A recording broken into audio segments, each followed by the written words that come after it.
کیا کیا ظلم و ستم نہیں کیے. 700 صحابہ واقعہ غرہ میں شہید کیے یزید نے، اور 10,000 تابعین شہید کیے، اور مسجد نبوی میں اس نے جو ہے وہ گھوڑے بندھوا دیے، اور 3 دن جو ہے مسجد نبوی میں اذان و اقامت نہیں ہوئی. ابن علی کا جب سر دست قاتل نے کاٹا تو اس وقت امام علی مقام امام حسین رضی اللہ تعالیٰ عنہ کا سر جو ہے سجدے میں جھکا ہوا تھا. یزید نے یہ کہا کہ آپ میری بیعت کر لیں. آپ نے فرمایا کہ میں کبھی بھی تمہاری بیعت نہیں کروں گا، یہ سر تو کٹ سکتا ہے لیکن ظالم کے سامنے نہیں جھک سکتا. تو سر کاٹ کے نیزے کی نوک پر چڑھا دیا گیا، اور انہوں نے بظاہر اس بات کا اعلان کر دیا یزیدیوں نے کہ ہم جیت گئے ہیں اور حسین ابن علی جو ہے وہ ہار گئے ہیں. تو لشکر یزید میں یہ غوغا مچ گیا اور نکارے بج گئے اور کہ ہم جیت گئے ہیں، اور دیکھو امام علی مقام امام حسین رضی اللہ تعالیٰ عنہ کو شہید کر دیا گیا ہے، سر کاٹ کر نیزے کی نوک پر چڑھا دیا گیا. لیکن لشکر یزید سے ہی آواز آئی کہ یہ کیسا سر ہے جو کٹ کر بھی جو ہے سر بلند ہے، کٹ گیا ہے تو بھی سر سے جو ہے وہ اونچا ہے، کٹ جانے کے باوجود بھی یہ سر سب سے اونچا ہے. اللہ اکبر. یہ سر سجدے میں کٹا ہے، رب کے حضور عبادت میں کٹا ہے. حسین آج بھی سجدے میں ہے. اللہ اکبر. بلکہ کٹے ہوئے سر کا رخ جو ہے زمین کی جانب تھا، اور کٹی ہوئی گردن جو ہے آسمان کی جانب تھی، اور نیزے پر سر انور کو رکھا گیا. ایک شاعر نے کیا خوب نقشہ کھینچا کہ باں کے سر نیزے پہ اور سوئے زمیں ہے روح، یعنی سجدہ ثانی کی ہے آرزو.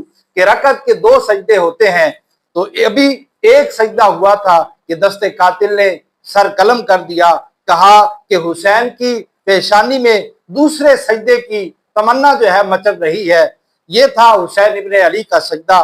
ساری زندگی رب کے حضور جو ہے کبھی سجدہ قضا نہیں ہونے دیا. آج پانی نہیں ہے. اللہ اکبر. آج حسین نے اپنی پیشانی اپنے مالک کے حضور جو ہے جھکا دی ہے، اور عظیمت کی وہ انوکھی داستان رقم کی کہ صدیاں گزر جانے کے بعد بھی آج بھی ان کی جو ہے یادوں کے چراغ روشن ہے. جب امام حسین امام علی مقام امام حسین رضی اللہ تعالیٰ عنہ اور دوسرے آیانوں انصار کو شہید کر دیا گیا، اور ان کے سر جو ہے نیزوں کی نوک پر چڑھا دیے گئے. حضرت امام علی مقام امام حسین رضی اللہ تعالیٰ عنہ کا سر مبارک جو ہے کٹا ہوا، اور باقی جو ہے 71 کے سر نیزوں پر تھے. حضرت سیدنا زید بن ارقم رضی اللہ تعالیٰ عنہ روایت کرتے ہیں، بیان کرتے ہیں کہ جب یزیدیوں نے حضرت امام علی مقام امام حسین رضی اللہ تعالیٰ عنہ کے سر انور کو نیزے پر چڑھا کر کوفہ کی گلیوں میں گشت کیا، تو اس وقت میں اپنے مکان کے بالا خانہ پر تھا. تو جب سر مبارک میرے سامنے سے گزرا تو میں نے سنا کہ سر مبارک سے یہ آیت آپ نے تلاوت فرمائی، ام حسبت ان اصحاب الکہف والرقیم کانوا من آیاتنا عجبا. فرمایا کہ کیا تمہیں معلوم ہوا کہ پہاڑ کی کھو یعنی غار اور جنگل کے کنارے والے ہماری ایک عجیب نشانی تھے. اسی طرح جب یزیدیوں نے سر مبارک کو نیزے سے اتار کر ابن زیاد بد نہاد کے محل میں داخل کیا تو آپ رضی اللہ تعالیٰ عنہ کے مقدس ہونٹ ہل رہے تھے، اور زبان مبارک پر قرآن پاک کی یہ آیت کریمہ آپ کے زبان پر جاری تھی. وہ یہ تھی وَلَا تَحْسَبَنَّ اللَّهَ غَافِلًا عَمَّا يَعْمَلُ الظَّالِمُونَ، اور ہرگز اللہ کو بے خبر نہ جاننا ظالموں کے کام سے. تو عبادت ہو تو ایسی ہو، تلاوت ہو تو ایسی ہو. سر شبیر تو نیزے پہ بھی قرآن سناتا ہے، تو ان کے اجسام مقدسہ پر ابن سعد نے جو ہے وہ گھوڑے دوڑائے، حتیٰ کہ ان کی ہڈیاں بھی چور چور ہو گئی. اللہ اکبر. یہ کیسی دردناک گھڑیاں تھی. اور یزید کی صرف یہی بدکاری نہیں تھی، میدان کربلا میں یزید نے امام علی مقام اور آپ کے آیان و انصار کو جو ہے وہ شہید کیا، اور پھر اس کے بعد مدینہ المنورہ پر یزید نے مسلم بن عقبہ کو مقرر کیا، اور اس نے کہا کہ 3 دن کے لیے تمہارے لیے مدینہ منورہ کا جو حرم ہے وہ تمہارے لیے حلال ہو گیا ہے، تم جو چاہو کرتے رہو. شامی فوجوں نے بغیر اجازت کے گھروں میں داخلہ شروع کر دیا. وہاں انہوں نے صحابہ اور تابعین کو شہید کیا. اور حضرت ابو سعید خدری رضی اللہ تعالیٰ عنہ گھر سے باہر آئے. آپ کافی بوڑھے ہو چکے تھے. تو ان کے فوجیوں نے کہا کہ تم کون ہو؟ کہا کہ مجھے ابو سعید کہا جاتا ہے. کہا تمہارا نام تو ہم نے سنا ہوا ہے. تو کہا کہ اب کیا حکم ہے، کیا کہتے ہو مجھے؟ تو انہوں نے کہا کہ آپ کے پاس کچھ ہے؟ حضرت ابو سعید خدری رضی اللہ تعالیٰ نے فرمایا کہ میرے پاس تو کچھ نہیں ہے، میں تو فقیر ہوں. کہا کہ تم ہمیں اپنے گھر لے چلو. تو حضرت ابو سعید خدری رضی اللہ تعالیٰ عنہ کے ساتھ آپ کے گھر گئے. آپ کے گھر میں کبوتر تھے، وہ کبوتر بھی اٹھا کے لے گئے. یعنی اس قدر انہوں نے جو ہے پامالی کی. آپ دیکھیں کہ حضرت ابن سنان رضی اللہ تعالیٰ عنہ جو رسول اکرم صلی اللہ علیہ وسلم کے علمبردار تھے، فتح مکہ کے دن ان کو بھی شہید کر دیا گیا. کیا کیا ظلم و ستم نہیں کیے. 700 صحابہ واقعہ حرہ میں شہید کیے یزید نے، اور 10,000 تابعین شہید کیے. اور مسجد نبوی میں اس نے جو ہے وہ گھوڑے بندھوا دیے. اور 3 دن جو ہے مسجد نبوی میں اذان و اقامت نہیں ہوئی، اور نہ ہی جو ہے مسجد نبوی میں اذانیں ہوئی. حضرت سعید ابن مسیب رضی اللہ تعالیٰ عنہ کہتے ہیں کہ میں نبینا تھا اور رسول اللہ صلی اللہ علیہ وسلم کے روضہ انور کے پاس بیٹھا تھا. تو یزید کے سپاہی آئے، جو بھی مسجد نبوی میں ان کو نظر آتا اس کو کھینچ کر باہر لے جاتے. تو مجھے نبینا سمجھ کر انہوں نے چھوڑ دیا. اب میں پریشان تھا کہ نہ ہی اذان ہو رہی ہے، نہ ہی اقامت ہو رہی ہے، نہ ہی نماز ظہر کا پتہ، نہ ہی نماز عصر کا پتہ، نہ ہی نماز مغرب کا پتہ، نہ ہی نماز عشاء کا پتہ. اب کیا کروں؟ میں اپنی نمازیں کس طرح ادا کروں؟ حضرت سعید ابن مسیب رضی اللہ تعالیٰ عنہ فرماتے ہیں کہ میں ہر نماز کے وقت جو ہے، جب جیسے ہی نماز کا وقت شروع ہوتا تو رسول اکرم صلی اللہ علیہ وسلم کے روضہ انور سے اذان اور اقامت کی آواز سنتا اور میں نماز پڑھتا. تو یہ ان لوگوں نے مدینہ المنورہ کی جو ہے بے حرمتی کی اور مسجد نبوی میں گھوڑے باندھے، اور 3 دن تک مسجد نبوی میں گھوڑے باندھے رہے. مدینہ المنورہ کی بے حرمتی کی گئی. مدینہ کے گھروں کے اندر وہ بدماش جو ہے داخل ہو گئے، اور جو بدکاریاں انہوں نے کی کلیجہ جو ہے منہ کو آتا ہے. 3 دن تک مدینہ کے حرم کو انہوں نے پامال کیا. پھر مکہ المکرمہ میں کعبہ معظمہ پر انہوں نے گولے برسائے، حتیٰ کہ جو کعبے کا غلاف تھا وہ بھی جل گیا. اور یہ تھے یزید کے کرتوت.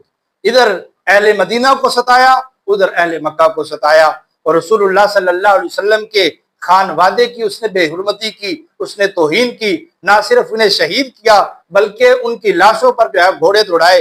اور ابن سعد اور شمر خیموں میں داخل ہوئے اور مخدرات اسلام کی چادریں چھیننے کی کوشش کی. تو حضرت زینب رضی اللہ تعالیٰ عنہا نے فرمایا کہ ہمارے چہرے کے رکھوالے تو چلے گئے ہیں، تو ظالم تجھے اتنا بھی خیال نہیں کہ ہم تیرے رسول صلی اللہ تعالیٰ علیہ وسلم کی شہزادیاں ہیں. آپ دیکھیں کہ حضرت شہربانو، حضرت زینب اور حضرت امام زین العابدین رضی اللہ تعالیٰ عنہ کو انہوں نے ایک اونٹ پر جو ہے وہ باندھ دیا، اور باقی سادات اکرام کو دوسرے اونٹوں پر باندھا اور رسیوں میں جکڑا اور اونٹوں پر سوار کیا گیا. آگے آگے شہیدوں کے سر تھے، پیچھے پیچھے یہ قافلہ جو ہے لٹا ہوا قافلہ پیچھے پیچھے آ رہا تھا. اور یہ قافلہ وہاں سے گزرا جہاں اجسام مقدسہ پڑے ہوئے تھے.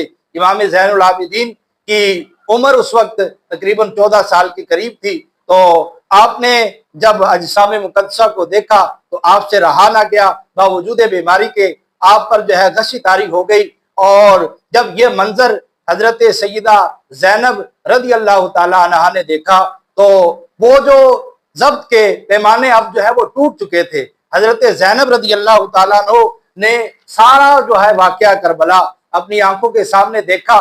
تو آپ نے صبر سے کام لیا، آپ نے ہمت سے کام لیا، لیکن اب صبر کا پیمانہ لبریز ہو چکا. تو حضرت امام زین العابدین رضی اللہ تعالیٰ عنہ جسد اقدس پر کھڑے ہوئے ہیں اور امام علی مقام کا سر انور آگے ہے.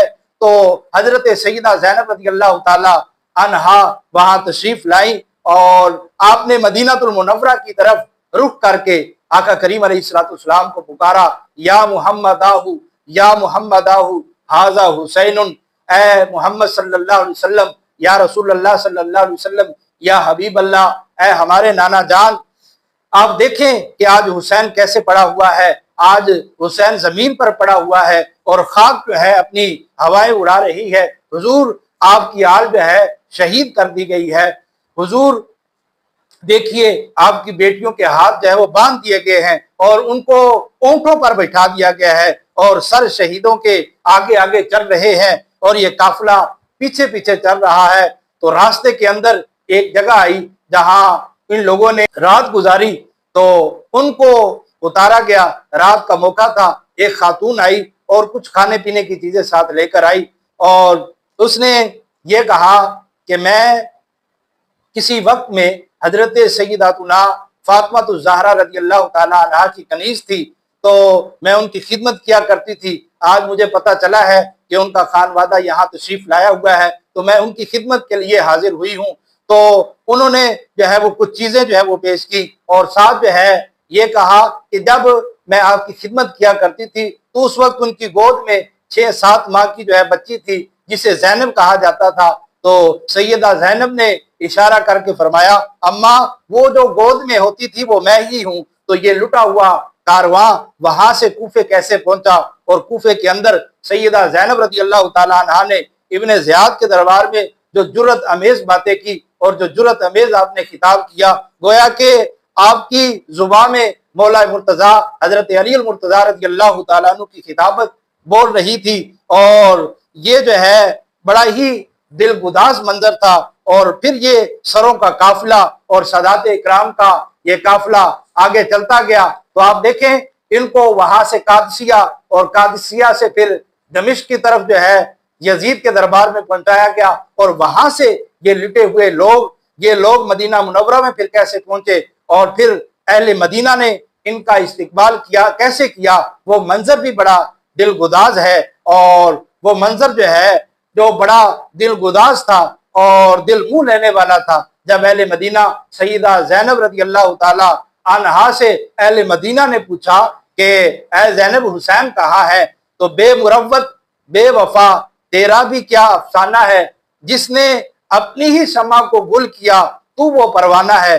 تو اپنے جو ہے شہزادوں اور شہزادیوں کو جو دکھ پہنچائے گے، یہ کائنات کی انوکھی ہی داستان ہے کہ جو شہزادوں اور شہزادیوں کو دکھ پہنچائے گے اور رنج پہنچائے گے، یہ دکھ اور رنج پہنچانا یہ کائنات کی انوکھی داستان ہے۔ اللہ ہمیں اسوہ شبیری پر عمل کرنے کی توفیق عطا فرمائے، ان کے نقوش پاکی کی برکتیں عطا فرمائے، اہل بیت اطہار کی محبت ہمارے روحوں میں جذب کر دے، اور جو دہکتی ہوئی آگ کے کولوں پر سویا وہ حسین جس نے سب کچھ کھویا لیکن کچھ نہ کھویا، وہ حسین کے مرتبہ اسلام کا جس نے دوبالا کر دیا، خون کے جس نے دو عالم کو اجالا کر دیا، اے حسین ابن علی تم کو سلام، نازش آل نبی تم کو سلام۔